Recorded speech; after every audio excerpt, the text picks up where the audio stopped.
Sore hari ini kita akan ngopi ya, ngobrol perkara iman. Karena di kampung kita bikin acara spesial, ngopi luwak susu. Nah, lihat tahu Bu, ngobrol perkara iman, luangkan waktu sungguh-sungguh. Tetap protes, Pak, awak kau menggantian Buya Zulfian penceramah. Pak, kok orang kampung seorang tidak mengizinkan awak ceramah karena awak datang bersorban. Terus saya pergi ke Makkah. Di Makkah jumpa dengan Ustaz Abdul Somad. Ustaz Abdul Somad ajak, dia bilang, Maulana, katanya. Dia panggil saya Maulana. Besok kita pergi silaturahmi ke Syahid, ke Habib yang paling disegani di Makkah, Syahid Ahmad bin Muhammad Alawi Al-Maliki. Saya bilang, saya tanya Ustaz Abdul Somad, Ustaz, lagu apa Ustaz? Yang mati-mati itu. Orang kaya, orang miskin, raja-raja, rakyat biasa, yang di belakang. Jangan lupa like, comment, dan subscribe, oke?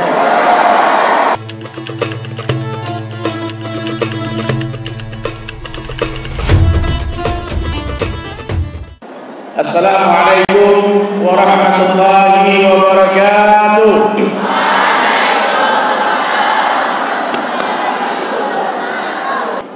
Iko bahasa awak, saya bahasa Indonesia atau apa? Nahmaduhu wa nusalli ala rasulil karim, amma ba'd.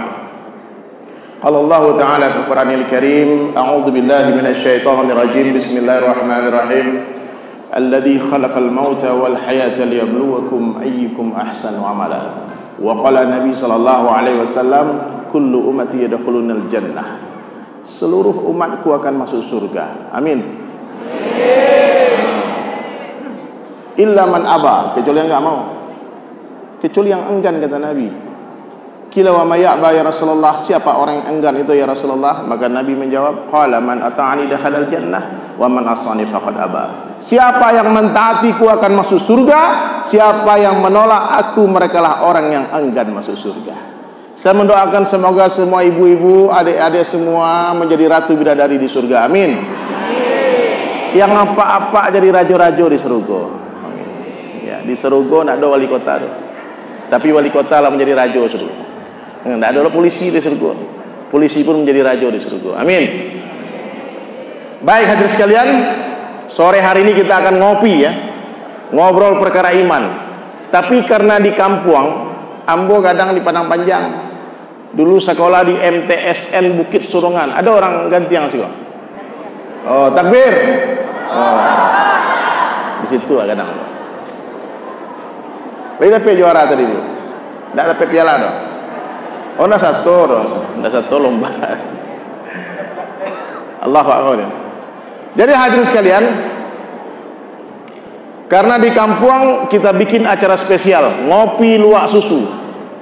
Nah, lihat tahu Bu, ngobrol perkara iman, luangkan waktu sungguh-sungguh.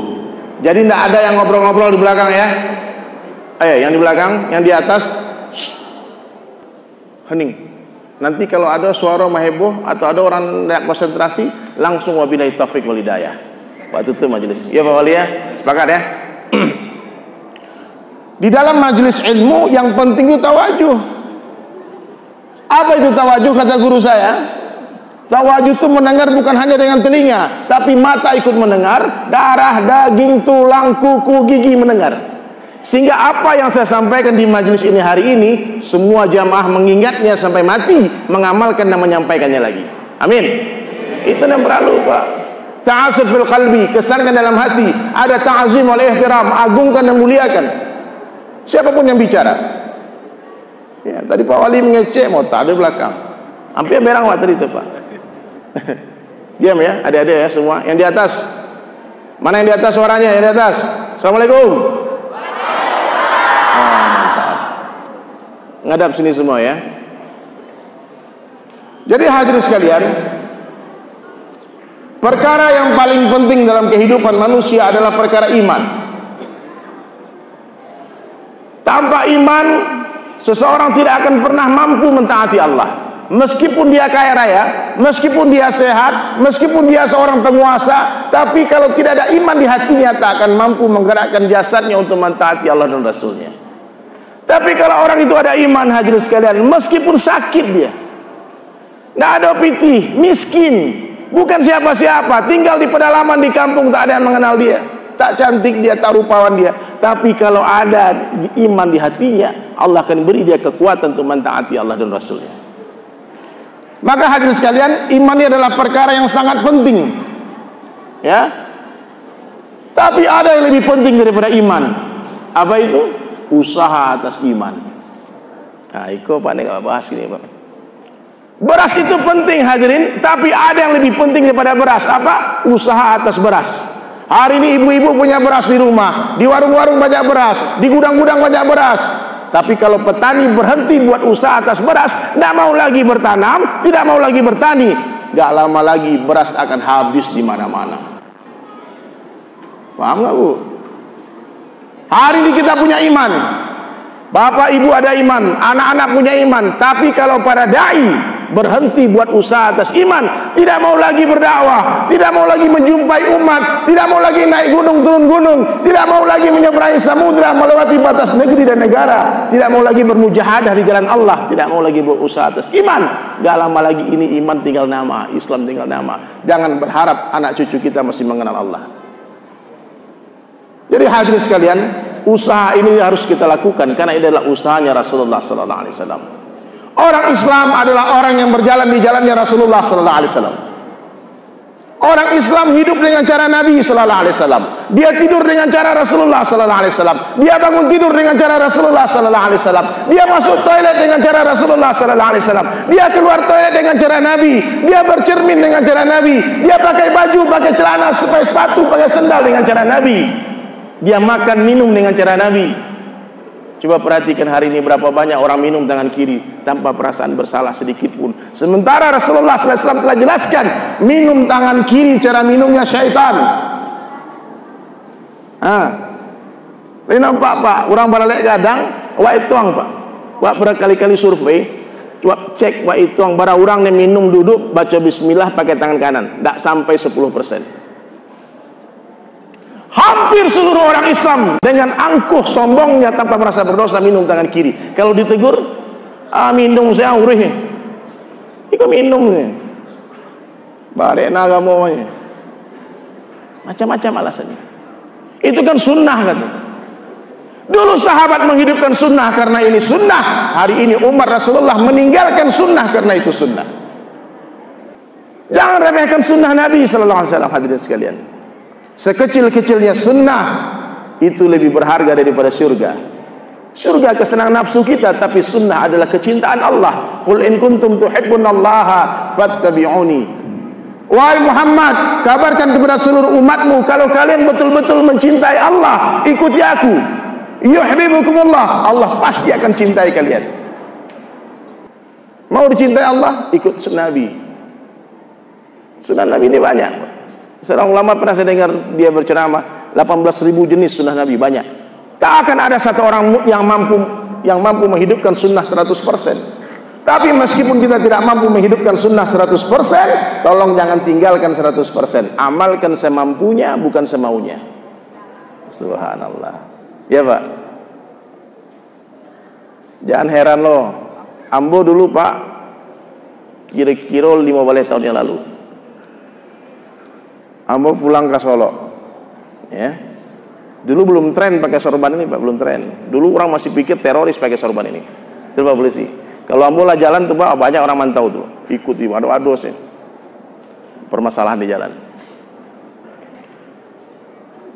Tahun 96 tamat sanawiyah, lanjut ke Padang, lanjut ke Bali. Di Bali jadi orang gilo sonta. Nah, hidup mencari kehidupan, mencari jati diri. Musik saya dulu underground, metal Pak. Ya. Tapi itulah, pengalaman adalah salah satu guru yang terbaik. Alhamdulillah di Bali Allah kenalkan dengan hidayah. Allah hantarkan makhluk-makhluk langit yang berjalan di bumi. Orang yang datang tadi undang, pergi tadi antar. Mereka tadi kenal banyak orang.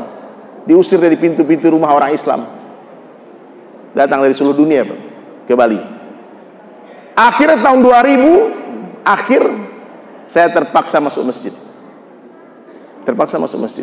Waktu itu masih nggak ada orang pakai cadar, pakai jenggot, pakai sorban, ini nggak ada waktu itu ya. Ada tapi sedikit. Pas saya mulai hijrah, langsung WTC dihantam, Pak. Pelakunya pakai sorban, di image-nya dibuat lagi Usama bin Laden. Itu dibuat sama musuh-musuh Islam, konspirasi internasional. Tak mungkin Usama bin Laden pelakunya. Iya, Pak. Itu high politik tingkat tinggi internasional. Akhirnya terbentuklah sebuah image orang berpakaian sunnah, orang kalau bajangui pakai sorban itu teroris, itu tukang bom, Pak. Wah, baru ketobat baru, Pak.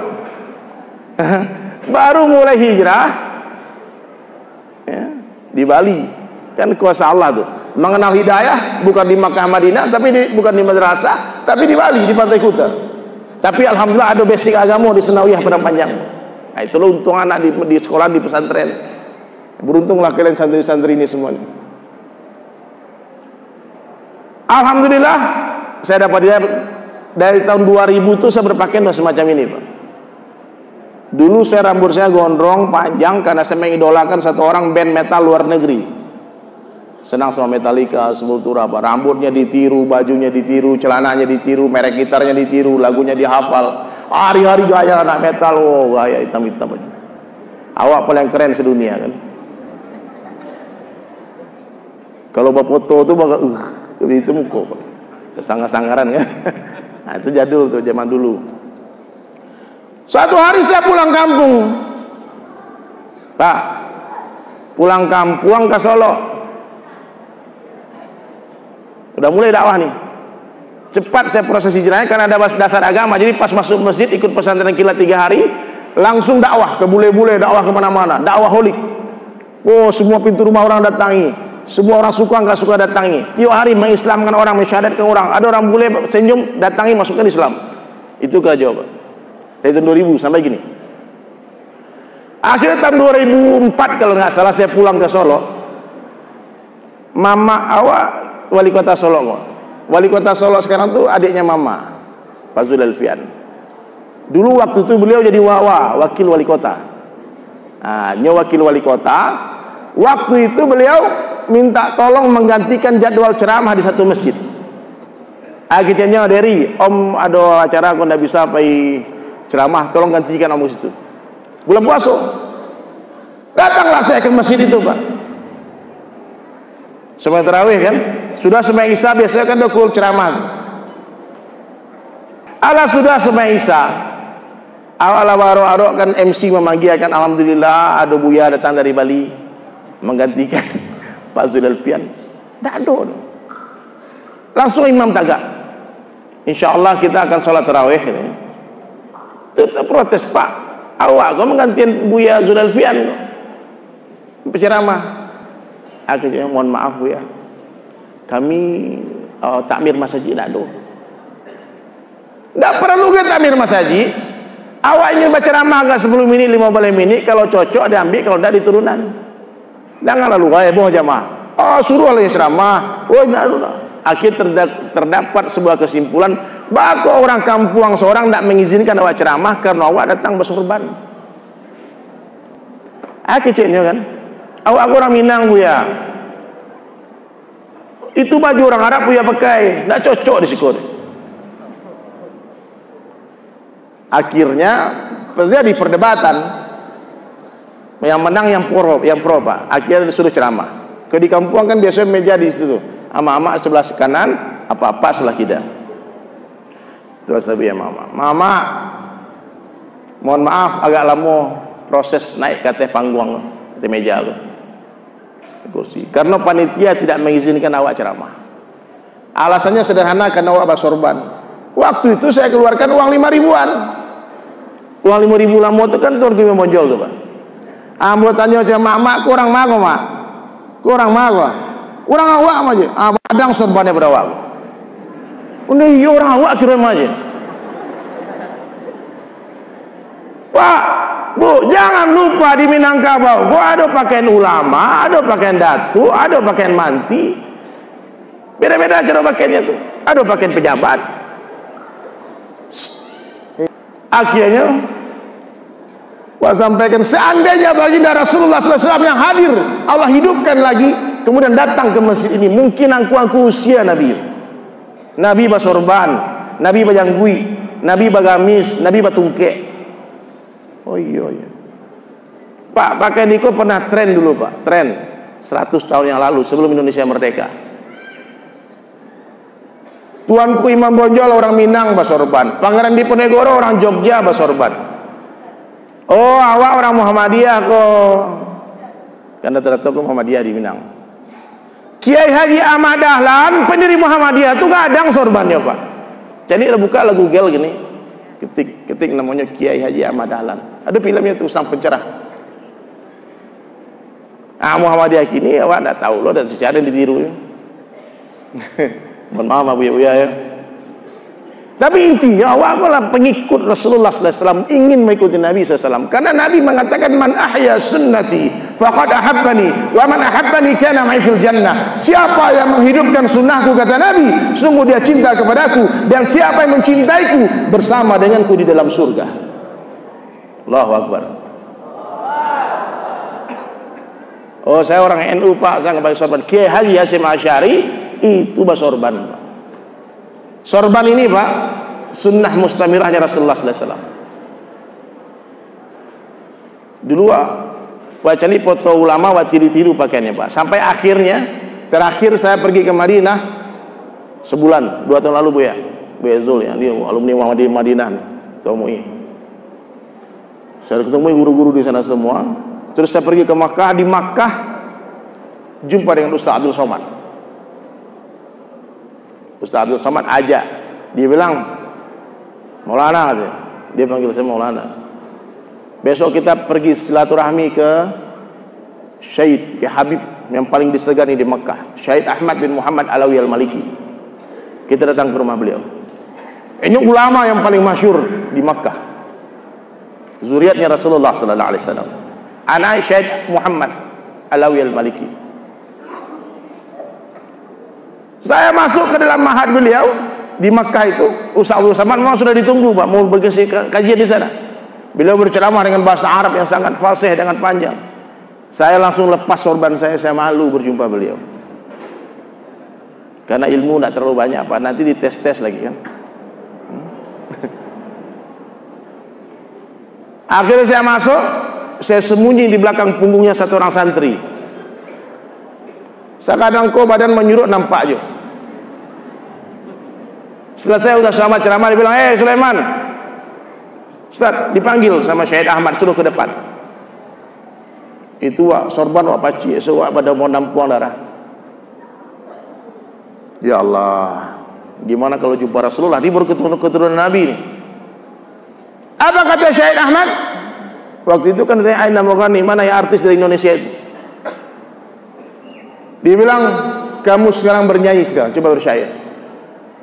Disuruh bersyair Pak, di majlis yang sangat mulia itu.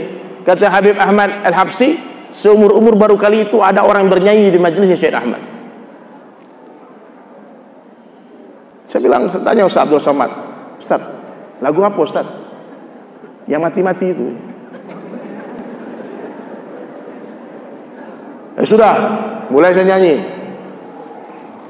Wahai manusia, jangan engkau tertipu daya oleh dunia yang fana, sebagai tempat ujian bagi kita.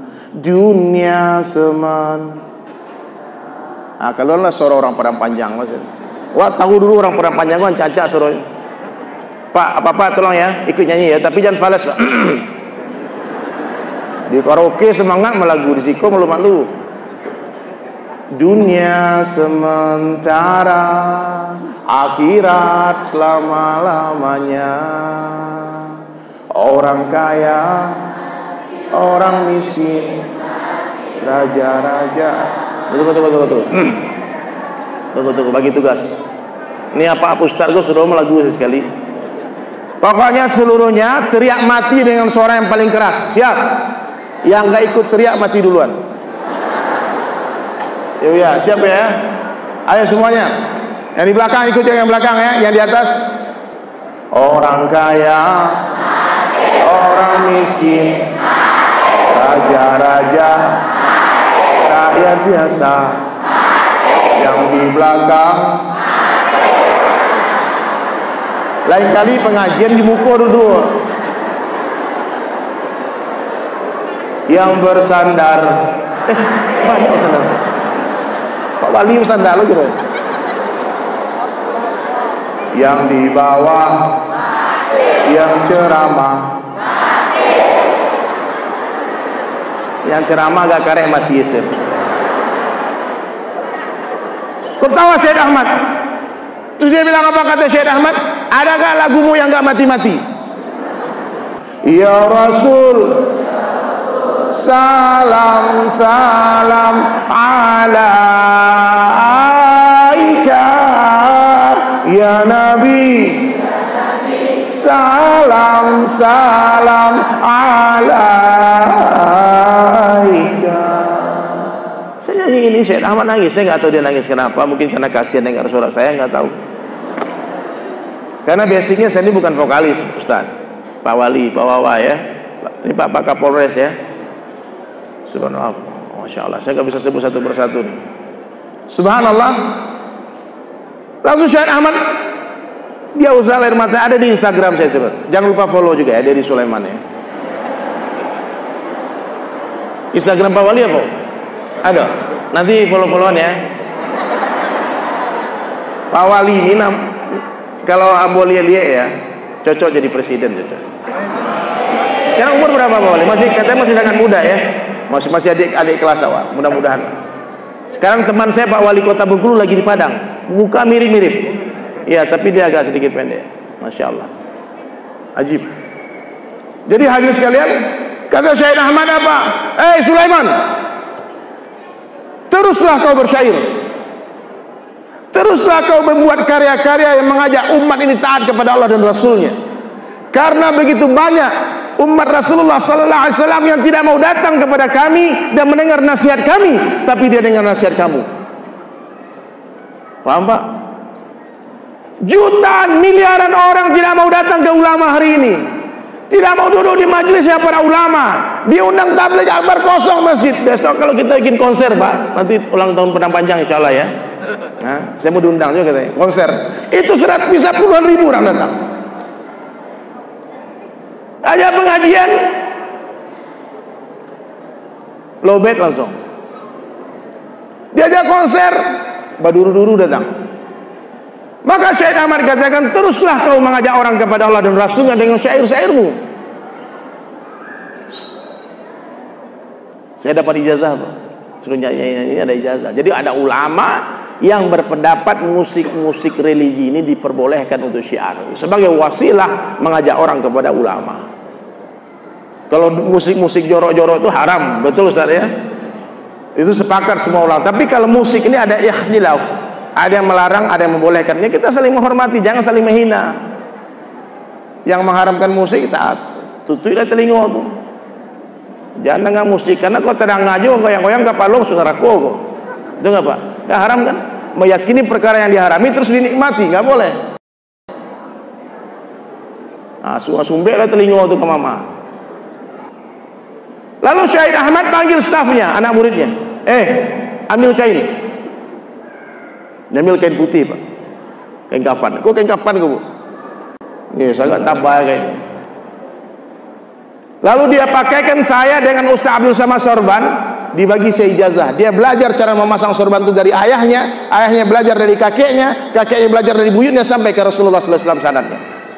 Jadi sorban ini bukan budaya Arab. Bunda, ingat ya, tidak semua budaya Arab itu sunnah. Kalau itu sunnah, aku itu sunnah, fadilahnya banyak. 2 rakaat dengan bersorban lebih baik daripada 70 rakaat tanpa bersorban. Betul nggak Bu ya? Ada hadisnya.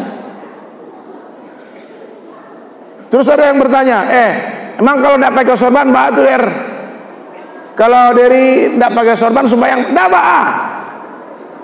Boleh nggak sholat pakai peci hitam Pak? Boleh nggak? Mas Oro boleh nggak? Kalau warna peci putih boleh nggak kayak Buya Zul? Kalau pakai warna-warni boleh nggak bang? Kalau sembahyang nggak basongko boleh nggak? Nggak pakai peci? Boleh, luas ini Islam. Yang nggak boleh itu sholat pakai helm. Ada polisi sembahyang pakai helm, tetap ditangkap pak. Pak, apa salah apa wala pakai helm, motor orang main. Nah, kan? Paham Bu ya? Jadi nggak usah risih. Lihat orang pakai sorban bagus, nggak pakai sorban bagus. Bu, hijab. Saya mau tanya ke ibu-ibu, wajib nggak orang muslim di berhijab? Mana dalilnya? Ada yang tahu? Ini pesantren semua nih. Al-Ahzab ayat. Nah ini salah nih pak. Orang muslim tak wajib berhijab. Yang wajib cuma muslimah saja. Kau diwajibkan, kau muslim apa kau mah? Kau pulang pakai jilbab apa polisi apa tentara kan? Kau bang berjilbab apa pengajian tadi wajib ya sendiri ya. Yang wajib siapa? Ada 4 tingkatan hijab perempuan. Dengar baik-baik. Ama-ama yang di atas. Yang pertama, muka nampak, telapak tangan nampak. Nampak mukanya, nampak ada rancak, mana yang pas-pasan, mana yang kurang-kurang stek, nampak. Iya Pak. Itu boleh, ada dalilnya. Wajah bukan aurat, boleh dibuka, boleh ditutup. Ini yang pertama. Sebagian besar orang Indonesia Melayu itu dia tidak pakai cadar. Tapi kalau mufti Saudi mewajibkan, Saudi itu mewajibkan cadar. Ya, yang sudah akil balik diwajibkan. Tingkatan kedua, mata toh yang nampak. Nih sebagian ada yang bernikab pakai cadar Pak. Pak, dosa lo jadikan masalah tuh Pak. Eko mahal ninja banyak anak sekolah. Hitam-hitam bajunya, ke teroris. Itu sunnah. Ya, menutup wajah itu tidak dilarang oleh apapun. Adat tidak melarang, negara Indonesia tidak melarang, undang-undang, apalagi syariat Islam tidak melarang. Boleh menutup wajah. Apa-apa kalau pakai cadar, pakailah cadar. Tidak ada orang muka seorang itu yang tidak boleh. Itu menutup muka orang. Ya mak. Orang kalau menutup wajah sendiri kan nggak ada masalah. Kau pakai topeng Iron Man macam-macam tutuplah muka. Nabi Yusuf alaihissalam bukan perempuan. Nabi Yusuf itu hadirin sekalian, wajahnya ganteng mana? Yusuf anak gagah. Kalau nampak di amak-amak wajah Nabi Yusuf itu, mairis-iris jariah. Tangan amak-amak macam ni. Maka Nabi Yusuf alaihissalam mengambil sebuah keputusan, kalau beliau berjalan keluar, pasti dia menutup wajahnya pakai cadar. Maka jawab pakai iko ke mama. Jadi galano. Jadi jangan ribut emak-emak, jangan dibahas lo ya. Ma dalil cadar tuh itu orang-orang tidak paham agama. Menutup wajah dibolehkan. Ada yang lebih tinggi lagi. Tingkatan hijab yang berikutnya apa? Tutup semuanya, mata tak nampak. Nah, galak kan? Belum pernah pergi umroh nih. Serius. Seluruh tanya Abu Buya tinggal di Madinah. Seluruh askar polisi Polwan di Makkah Madinah di Saudi menjaga Masjid Nabawi, yang menjaga Masjidil Haram, seluruhnya 100% pakai purdah, nggak nampak mata. Nyu pakai kain transparan, nyu bisa mencelik orang tidak bisa menceliknya. Nah, lama kan? Penasaran? Nah, jadi cadar gue banyak untungnya Pak. Kau rancak terlindungi cantikannya, tidak digaduh di orang-orang nakal. Kalau pas-pasan tak tutup aib. Betul nggak Pak? Negara rancak aku sebenarnya wajib bercadar seluruhnya, rancak seluruh. Ada hijab yang sempurna bagi perempuan apa? Tahu Pak? Bu, ada yang lebih tinggi lagi dari purdah tadi. 4 dinding kamarnya menjadi hijabnya. Nah malala ke mama di rumah sini. Nyobadu di rumah dandan bersolek menunggu laki pulang. Nah, dari 1.000 1.000 orang seorang orang bagaimana itu? Paham ya? Jadi Islam ini luas hadirin sekalian, terlalu luas untuk disempitkan. Islam itu dalam, tidak ada yang lebih dalam dari Islam. Terlalu dalam untuk didangkalkan. Islam ya'lu wa la yu'la alaih. Islam tinggi, tak ada yang lebih tinggi dari Islam. Terlalu tinggi untuk direndahkan. Islam itu indah, tidak ada yang lebih indah dari Islam. Terlalu indah untuk dirusak. Ya Pak, jangan sok tahu kadang-kadang orang tentang agama nyo paling hebat, nyo paling soheh sebenarnya seorang. Maksud kita belajar agama, maksud kita jadi santri untuk apa? Untuk mencari kesalahan diri, bukan mencari kesalahan orang. Ilmu itu untuk diamalkan, bukan untuk dihantamkan ke orang. Paham Pak? Maka Buya Hamka rahmatullahi alaih mengatakan apa hadirin sekalian, sebuah kalimat beliau indah. Semakin luas ilmu seseorang, semakin sedikit dia menyalahkan orang. Boleh paham? Semakin tinggi ilmu orang, semakin mudah dia menerima perbedaan. Tapi kalau orang berguru ke seorang ustaz, saya gurunya. Orang tua seperti katak dalam tempurung. Inyo yang paling soheh seorang, inyo saya masuk surga seorang. Orang nak tekan inyo salah. Apa tu lebih-lebihan tu mah. Dia tu kurang mana, yang pas awak mana awak pas. Ikulah kesombongan karena ilmu. Maka hadirin sekalian, supaya dapat sifat-sifat mulia pada diri kita, saya ingatkan ini. Ada beberapa perkara penting yang harus kita perhatikan. Adik-adik, dengar baik-baik. Apa yang pertama? Iman diluruskan. Tidak boleh ada sedikit pun kesyirikan di dalam hati. Pak, Bu, orang beriman dia tidak takut kepada siapapun kecuali kepada Allah. Dia tidak meminta kepada siapapun kecuali kepada Allah. Dia tidak berharap kepada siapapun kecuali kepada Allah. La ilaha illallah. Itu orang beriman. Dia yakin semua berada di dalam genggaman Allah. Apa saja yang Allah kehendaki terjadi pasti akan terjadi. Apa saja yang Allah kehendaki tidak terjadi tidak akan terjadi. La ilaha illallah. Yang menaikkan raja-raja adalah Allah, yang menurunkan raja-raja adalah Allah, yang memuliakan adalah Allah, yang menghinakan adalah Allah. Allah mampu memuliakan orang biasa tanpa jadikan dia raja. Allah mampu menghinakan raja-raja tanpa mengambil kerajaannya. Dia tetap jadi raja, dia tetap jadi presiden, dia tetap jadi gubernur, dia tetap jadi wali kota, dia tetap jadi bupati, dia tetap jadi pak camat, tapi hina. Bisa Pak. Allah mampu membahagiakan orang miskin tanpa memberi dia harta. Allah pun mampu menyusahkan orang kaya tanpa mengambil hartanya. Tambah kayo, tambah susah. Dulu waktu miskin saya kampuang sayang genyo. Pas yo kayo jajo orang menceli mukoyo. Ya Pak. Ada orang begitu Pak. Makanya dapatkan Allah. Kata dalam satu hadis diskusi Allah jelaskan, sekiranya kalian mendapati aku, kata Allah, mendapatkan aku, niscaya kalian akan dapatkan segala-galanya. Tapi kalau kalian kehilangan aku, kalian akan kehilangan segala-galanya. Bang, tidak masalah kehilangan pangkat dan jabatan karena Allah. Jangan sampai hilang Allah karena pangkat. Tidak masalah kehilangan kekuasaan karena Allah. Jangan sampai hilang Allah karena kekuasaan. Hari ini orang halalkan segala cara. Tipu sana, tipu sini. Tidak masalah kehilangan seseorang karena Allah. Jangan sampai hilang Allah karena seseorang. Ya. Hilang popularitas karena Allah, no problem. Jangan sampai hilang Allah karena popularitas. Dapatkan Allah, dapatkan segala-galanya. Tapi bila hilang Allah, hilang segala-galanya. Yang penting masuk NPM dan perlu masuk. Awas sekolah di Padang Panjang aku atau kepanjang oto itu Pak. NPM dan perlu masuk. ANS apa? Apa kepanjangan ANS Pak? Awas nampak saya bilang. Itu untuk sekolah aku. Lewat. Masih takana juga kaji lamun. Bu, ada tipsnya. Supaya hati kita penuh dengan kebesaran Allah, maka banyak-banyaklah bicara kebesaran Allah.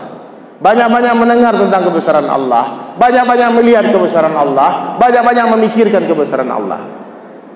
Siap? Kalau memuji anak, cucu, rancak, katakan Masya Allah.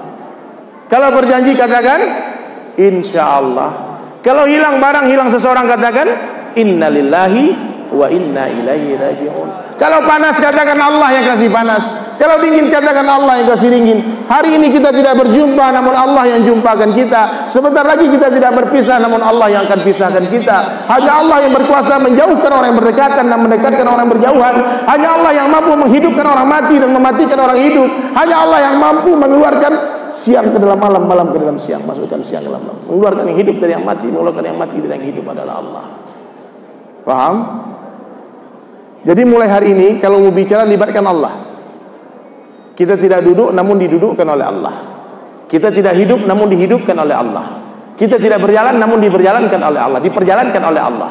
Kita tidak ada namun diadakan oleh Allah. Dunia ini tidak ada, dunia ini pun diadakan oleh Allah. Bahkan surga dan neraka tidak ada, surga dan neraka pun diadakan oleh Allah. Allah Subhanahu wa taala itu ada sebelum seluruh makhluknya ada, dan Allah Subhanahu wa taala akan tetap ada setelah seluruh makhluknya sudah tidak ada. Seandainya seluruh makhluk sepakat mengatakan Allah tidak ada, Allah akan tetap ada. Kenapa demikian? Karena Allah itu ada sebelum kata-kata ada itu ada, dan Allah Subhanahu wa taala akan tetap ada setelah kata-kata ada itu sudah tidak ada lagi. La maujud illallah, la ilaha illallah. Itu yang pertama. Yang kedua, come back to sunnah. Kembalilah kepada sunnah. Mulai semua kebaikan dari sebelah kanan. Ya, masuk masjid kaki apa? Keluar, masuk toilet, keluar, tak sengaja sama masuk kaki suwo, mundur istighfar. Ya, latihannya begitu. Di depan toilet baca doa, ingat Allah. Allahumma inni a'udzubika minal khubuthi wal khaba'is. Pakai alas kaki, pakai tutup kepala, jangan lama-lama di WC. Jangan berandai-andai, jangan melamun, jangan main WhatsApp lu tuh, nonton YouTube di WC, jangan berlama-lama. Paham? Jadi nggak boleh masuk kaki kanan ya, apalagi dua-duanya, nggak boleh juga tuh. Ya. Udah bingung sama ke kiri kanan bah pengajian tadi, Allah melonceng lah kedua-duanya kan, ah itu nggak boleh. Siap? Berpelukan dari sebelah mana Pak? Berpelukan. Tadi kan kita ketemu berpelukan, saya Ustaz saya berpelukan sama Pak Wali saya berpelukan. Mulai dari bahu sebelah kanan. Paham? Bisa nggak dicontohkan santri berdiri Buya tegak Buya tegak biar nampak ada mama kok. Ah seorang jalan di situ Assalamualaikum ya, be perlu udah contoh tegak lah masuk TV nih masuk ya assalamualaikum ya assalamualaikum lah di situ itu jelas itu acting state tegak main film assalamualaikum ya waalaikumsalam salam tuh mana tuh mana? Paham ya? Banyak orang tidak paham Pak. Ambo pernah memeluk seorang ulama kadang, Syekh. Dari sebelah kiri dia dorong badan Pak. Sulaiman, right side. Dari sebelah kanan. Jadi orang ahlus sunnah itu kita lihat kehidupannya Pak. Ini mengaduk kopi. Baca Ramadan kopi Bu. Ikut putaran anak tu, aku dari guru belajar tu, putaran tawaf, jangan terbalik-balik. Mambuek gulai boleh tuju ke arah kanan. Pakai baju sebelah mana mulai? Melepas. Kalau menggulung baju pas sambil wudhu, tangan mana dulu? Salah. Menggulung tu memasang atau melepeh tu? Habib Umar bin Hafiz, saya dengar di ceramah beliau. Beliau membantu guru beliau sakit hendak berwudu, maka Habib Umar menggulung tangan kanannya, ditarik tangan sama guru beliau, dikatakan Umar lepas kiri dulu.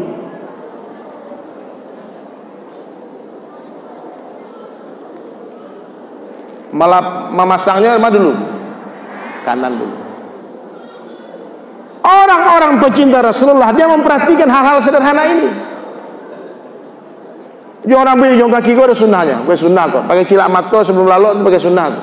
Mengarik kumis sunnah tuh. Mohon maaf ya yang pakai kumis Pak Wawa bukan salah ya, boleh. Kau tersinggung Allah be pulang kan? Karena ada dari bukan tak boleh. Kayak zaman dulu urgensi. Kenapa? Ada yang berapa suku yang hidup di zaman Nabi dulu di Madinah. Kalau di Padang Panjang gue mungkin tak urgen, kan ada rata-rata Islam seluruh. Dulu Nabi tidak menginginkan umatnya, umat Islam bersamaan dengan orang kafir, tidak mau menyerupai. Ya, maka Nabi perintahkan potong kumismu, panjangkan jenggotmu. Pak Wali masuk. Oh, siap. Panjang setelahnya tahu kakak. Takbir. Wali kota rasa wali Allah kan. Kuku nak boleh panjang mak-mak. Karek kuku tu. Banyak indo-indo ama-ama kau panjang kukunya tangan nenek lampir. Maka banyak ama-ama kau ni kesurupan. Tanya tukang ruqyah, Bu ya, mana lebih banyak pasien apa-apa atau ama-ama? Ama-ama. Ada yang kesurupan kuntilanak, ada yang kesurupan macam-macam. Kuku panjang-panjang di tempat bernaungnya jin. Karek kuku tu. Apa karenku orang rumah romantis kan? Mulai jadi telunjuk lo, jadi tangga, jadi manis, jadi kelingkiang. Cara mengarek kuku pun ada caranya. Islam sempurna. Adik-adik, papa, buang air kecil number 1, tagak atau jongkok? Jongkok semana-mana jongkok. Boleh nak tagak? Boleh. Darurat, tidak mungkin. Nabi pernah berdiri di tempat tumpukan sampah. Tapi kalau seandainya aman, jongkok. Maaf ya, yang pakai celana panjang susah jongkok, Pak. Kalau tagak awak kerai ya, buang air ketek. Pak, olah kain saruang khusus terus. Maka orang awak tu di saya saruangnya nasko. Biar tu semayang bisa dipakai. Tadi asisten rembo tu di Padang. Nyoba jamban tagak kan, lakannya Sarawak kan, lepak Sarawak. Akhirnya paniang macam di saruang bang. Iya Pak. Banyak adab-adab toilet. Orang yang tak bersih istinjaknya, jangan elok Pak, diancam siksa kubur. Itu proof, bukti nyata Islam agama yang mengajarkan kebersihan. Tidak boleh sembarang Pak. Awas sembarang tagak mencoret di mana sembarang. Adik-adik, tidak boleh buang air kecil di lubang-lubang semut, di lubang-lubang tanah. Kadangnya cari di anak-anak lubang aja. Iya bang, bagi awak itu kencing biasa air kecil, tapi bagi semut tsunami hadirin. Iya kalau langang di lubang samui, kalau ada lo barale anaknya kan, rami tamu, bawa kan di beres dulu deh. Barang banyak dosa. Di sungai, orang awak banyak buang air di sungai. Wah di kampung di Tangaya, Sania Mekah. Biasa orang di sungai di batu-batu itu menyuruh-nyuruh buang air. Ada adabnya diajarkan Islam.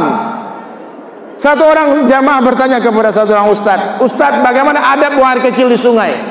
Baca caranya, Bu. Jangan elok, Pak. Kalau buang air kecil ikut arus, supaya cipratannya nggak balik ke kita. Paham Pak? Tapi kalau buang air besar langsung membalik posisi, balik arus, membelakangi arus. Supaya apa? Supaya tidak muncul kesedihan di dalam hati. Itu ibu hati kenapa nyanyi kan deh? Pasti itu setiap anda deh mah. Umur itu yang lalu biarlah berlalu ya. Nggak usah ditatap-tatap. Indah Islam Pak ya. Aneh ditanya, aduh sudah jawabannya. Nggak pandai menjawab, ada Bu Yazul. Komplit. Kemudian apa yang harus diperbaiki lagi? Nah, sementara Wak selesai kan 5 menit lah ya. Tenang. Salat, laki-laki di mana salatnya? Pak, ini inspirasi Pak. Saya jumpa dengan Habib Saleh Al-Jufri. Habib Saleh Al-Jufri ini murid awalnya Habib Umar di Yaman. Beliau waktu saya jumpa itu baru pulang dari Chesnya. Dia baru pulang dari Chesnya, diundang sama presiden Chesnya Syekh Ramzan. Anak muda, sekarang umurnya belum 40-an. Waktu dia jadi gubernur, jadi presiden umur 28 tahun, 28 jadi presiden. Dia seorang ahlus sunnah wal jamaah, pencinta salawat Nabi. Setiap hari minimal dia bersalawat 10.000 kali, presiden. Amalan infiradi Syekh Ramzan itu 10.000 kali bersalawat setiap hari minimal. Istiqamah amalnya, presidennya. Waktu dia menjabat jadi presiden, Chesnya dalam keadaan hancur berantakan, hutang begitu besar karena habis perang saudara. Habis perang Sahabat berantakan Pak, hancur-hancuran. Hutang negara begitu besar, maka Syekh Ramzan bikin sebuah kebijakan untuk menyelesaikan semua masalah. Semua tentaranya, semua polisinya, semua PNS-nya, ASN-nya dia, pegawainya dia, jajaran dia diwajibkan sholat subuh berjamaah di masjid. Itu peraturan negaranya Pak. Seluruh stafnya Syekh Ramzan wajib sholat subuh di masjid. Kalau ketahuan satu orang tidak sholat subuh di masjid, ada laporan, ada buktinya, dia pecat jadi pegawai negeri. Pak, ditanya sama satu orang, kenapa begitu keras tentang sholat subuh? Apa jawaban dia? Aku tidak mau satu orang munafik pun berada di dalam jajaranku. Kalau orang sembahyang subuhnya ada di masjid, Pak, mohon maaf, Ambo tidak kenal apa-apa, Ambo tidak menyinggung sia-sia di situ. Kalau bapak tidak sembahyang subuh di masjid, kalau ibu punya laki, punya anak tidak sembahyang di masjid, menangislah, karena kemungkinan besar laki itu orang munafik. Nabi yang mengecek, betul nggak ya? Munafik gue bayo, dia mengaku Islam artinya enggak. Dua waktu sholat kata Nabi, subuh dan isya, berjamaah di masjid, sangat berat bagi orang munafik. Dulu zaman Nabi orang munafik sholatnya 3 kali sama masjid, zuhur ke masjidnya, asar ke masjidnya, maghrib ke masjidnya, isya ke masjid. Karena kalam Masjid Nabawi. Masjid Nabawi itu diterangi di zaman dibawa oleh Tamim Ad-Dari radhiyallahu anhu tahun 6 Hijriah. Baru terang Masjid Nabawi. Sebelumnya gelap. Dia pikir Rasulullah sallallahu alaihi wasallam tidak tahu. Tapi Nabi panggil Huzaifah bin Yaman, kau catat nama orang-orang ini, mereka adalah munafikun di kalangan sahabatku. Umar saya ditanya, ada enggak namaku di sana? Maka Sayyidina Umar, ini rahasia Nabi, pemegang rahasia Nabi. Maka Umar kalau lihat Huzaifah ikut sholat di jenazah, dia ikut sholat. Kalau Huzaifah enggak ikut sholat. Maka hadirin mulia, mau baik ini negara kita, Pak, mau baik ini negara, mau baik ini provinsi, mau baik ini kota, bikin peraturan khusus. Semua orang-orang laki-laki Islam yang ada di Padang Panjang harus sholat subuh di masjid. Pak, kalau ini terwujud Pak, kerjasama dengan Kapolres, kerjasama dengan Pedandim, Pak, Koramil semuanya, dan Ramil, cari Pak, nenda sembahyang ke masjid Pak, disuruh push up yang 100 kali. Diberikan sanksi Pak, benar Pak. Ini di Karangasem di Bali Pak. Tokoh ulama, tokoh masyarakat bikin sebuah peraturan adat. Orang yang tidak sholat di kampungnya, namanya Kecicang Islam di Bali Pak. Di Kecicang Islam, Bapak boleh ke Bali lihat. Saya lama di Bali Pak.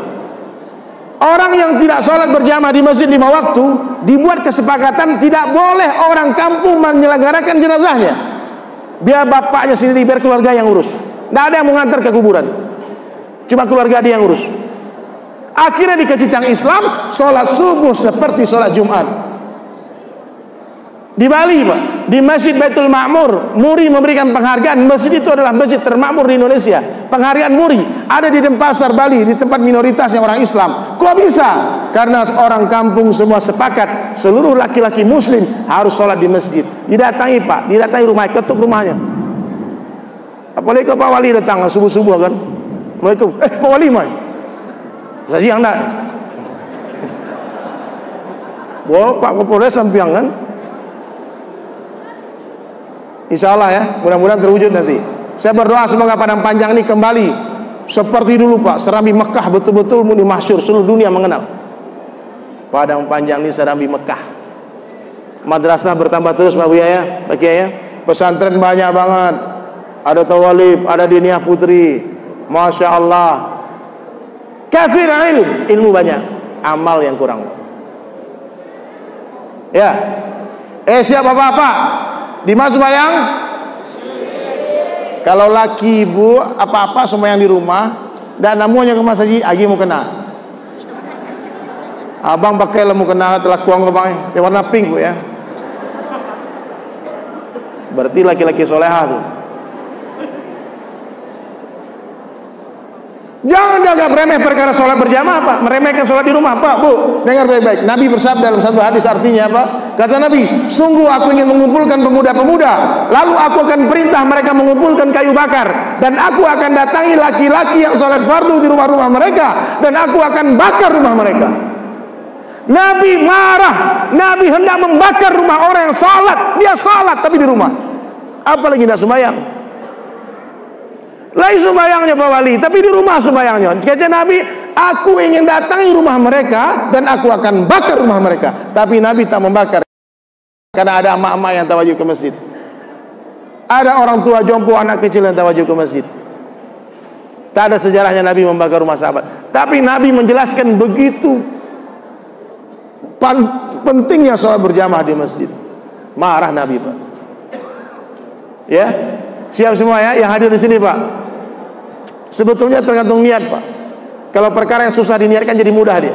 Kalau nggak diniatkan jadi susah, meskipun itu mudah. Maka penting ilmu fadail di sini. Supaya kita bersemangat beramal, kita harus tahu nilainya amal. Kata Nabi, ra'atul fajri khairan minad dunya wa ma fiha. 2 rakaat salat sunat sebelum salat subuh itu lebih berharga daripada dunia beserta isinya. Kita kehilangan tas beserta isinya nangis. Betul enggak, Bu? Hilang dompet beserta isinya nangis. Kenapa kehilangan dunia beserta isinya enggak menangis? Pak, Bu, perhatikanlah Mas Haji. Kok masjid sekadang kok dia serancak Mas Haji? Mungkin ini masjid jami ya, masjid tidak banyak masyarakat di sini. Tapi musola Pak, makmurkan. Innama ya'muru masajid Allah man amana billah wa yaumil akhir. Sesungguhnya orang yang memakmurkan masjid-masjid Allah, mereka lah orang yang beriman kepada Allah dan hari akhir. Maka penting ta'lim dibuat di rumah, di kantor, di masjid setiap hari. Fadail amal. Dan iringi dengan zikrullah, ya. Bunda, habis salat subuh jangan lalok. Orang yang tidur habis subuh dekat dengan kefakiran. Habis salat subuh mainkan zikir pagi petang. Bagaimana zikirnya? 100 tasbihat. Adik-adik, kalian dengar dulu. Tahu tasbihat ya? Subhanallah walhamdulillah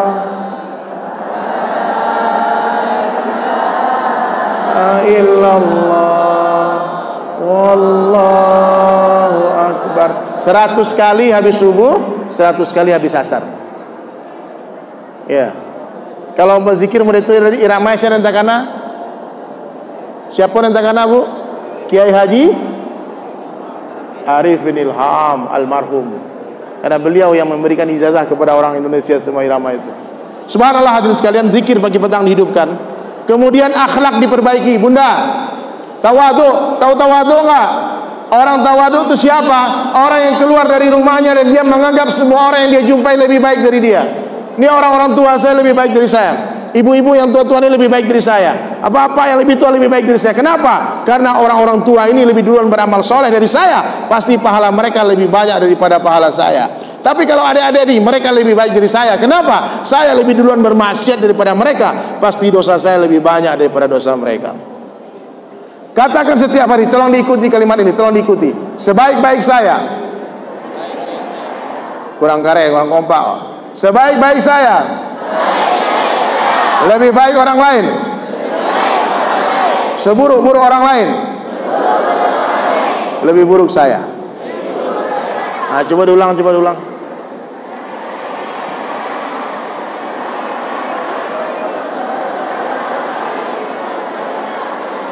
Kok seburuk-buruk saya lebih buruk orang lain? Bukan begitu. Kita balik gaji. Sekali lagi, jadikan status nanti ya. Sebaik-baik saya, lebih baik orang lain. Seburuk-buruk orang lain, lebih buruk saya. Orang kaya itu lebih baik daripada saya. Kenapa? Sedekahnya banyak, bangun masjid, berangkatnya orang haji, umrah, kurbannya banyak, zakatnya 3M apa itu, kaya dia. Pasti pahalanya lebih banyak daripada pahala saya. Tapi kalau orang miskin, katakan orang miskin itu lebih baik dari saya. Kenapa? Dia pasti lebih duluan masuk surga dari saya 500 tahun. Kenapa? Harta yang halal akan dihisap, yang haram tidak akan diazab. Tak banyak hisap ibu itu di akhirat, pasti dia lebih duluan masuk surga dari saya. Begitu, Pak. Lalu ikhlas. Luruskan niat, tasihhonnya sebelum beramal, sedang beramal, setelah beramal, banyak-banyaklah istighfar. Orang ikhlas dipuji nggak senang hati, Pak Wali. Bodoh amat orang mau bilang apa, orang mau meninggal apa, yang penting penilaian Allah, Pak. Buat yang terbaik buat umat.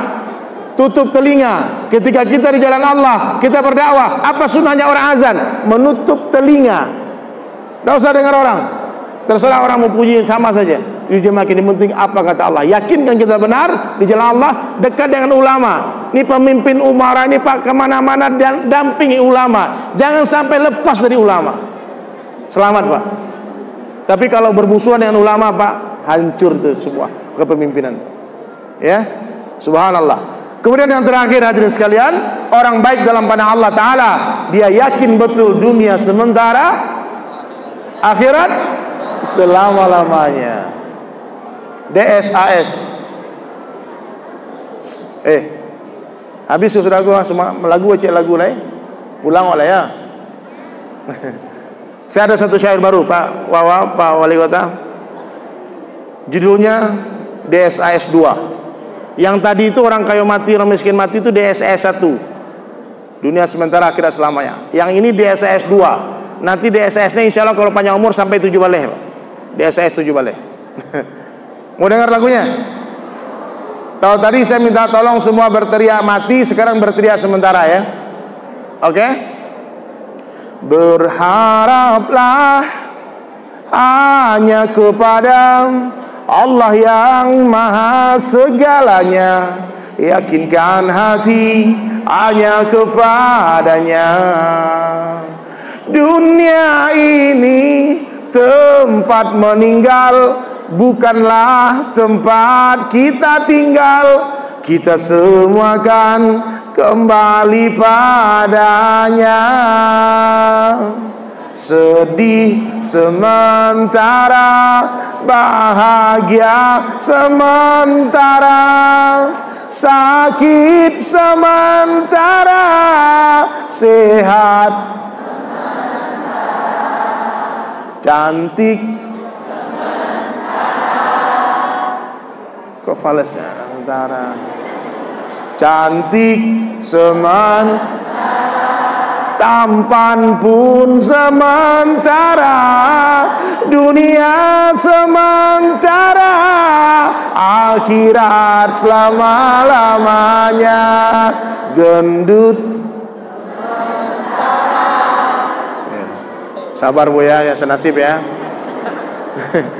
Kurus pun sementara, dunia sementara, akhirat selama-lamanya. Baik, itu dari saya minta maaf. Tidak ada yang sempurna di dunia ini. Ingat, sekurus-kurusnya ikan pasti ada dagingnya, segemuk-gemuknya ikan pasti ada tulangnya. Ambil dagingnya, buang tulangnya. Ambil yang baik, buang yang buruk. Ambil yang jernih, buang yang keruh. Wabillahi taufiq wal hidayah. Wassalamualaikum warahmatullahi wabarakatuh.